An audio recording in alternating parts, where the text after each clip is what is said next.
আসসালামু আলাইকুম। আশা করি সবাই ভালো আছেন, আমিও ভালো আছি। আজ আয়ের মাছ রান্না করব। এর জন্য প্রয়োজন আয়ের মাছ, মটরশুঁটি, পেঁয়াজ কুচি, টমেটো কুচি, ধনেপাতা কুচি, রসুন বাটা, জিরে বাটা, কাঁচামরিচ ফালি, মরিচের গুঁড়ো, হলুদ গুঁড়ো, লবণ আর সাদা তেল। এখন ধুয়ে রাখা আয়ের মাছের টুকরোগুলোর মধ্যে মরিচের গুঁড়ো, হলুদ গুঁড়ো, সামান্য পরিমাণ লবণ দিয়ে ভালো করে মাছগুলো মাখিয়ে নেব। মশলাগুলো যাতে মাছে ভালোভাবে লাগে অমন করেই মাখাবো, দেন ভেজে নেব। এখানে মরিচের গুঁড়োটা আপনারা চাইলে না দিলেও পারেন। অনেকে দেখি শুধু হলুদ আর লবণ দিয়ে মাছটা ভাজে, কিন্তু আমরা হলুদ মরিচ দেন লবণ দিয়ে মাছটা ভাজি। এবার চুলায় প্যান বসিয়ে তেল দিয়ে দিয়েছি। তেলটা একটু গরম হলে মাছগুলো ছেড়ে দেব।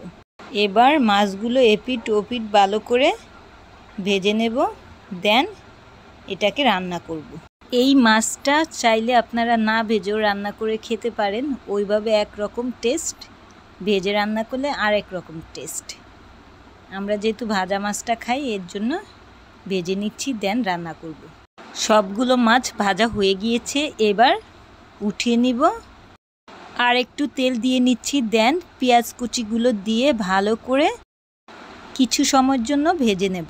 পেঁয়াজগুলো ভাজা হয়ে গেলে সামান্য পরিমাণ পানি দিয়ে দেন সবগুলো মশলা দিয়ে আবার কষিয়ে নেব।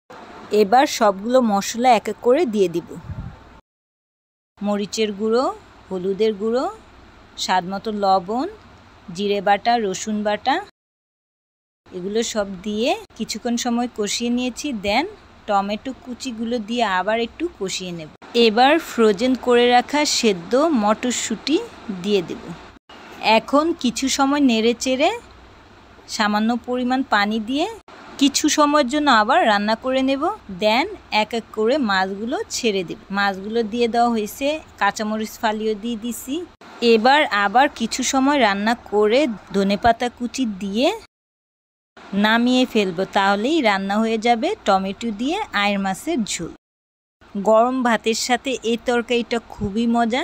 আপনারা একবার হলেও ট্রাই করবেন, আশা করি আপনাদের ভালো লাগবে। আজ এই পর্যন্তই। সবাই সুস্থ থাকবেন, সুন্দর থাকবেন, এবং ভালো লাগলে সবাই আমাকে লাইক, শেয়ার, কমেন্টস এবং সাবস্ক্রাইব করে আমার সঙ্গে থাকবেন।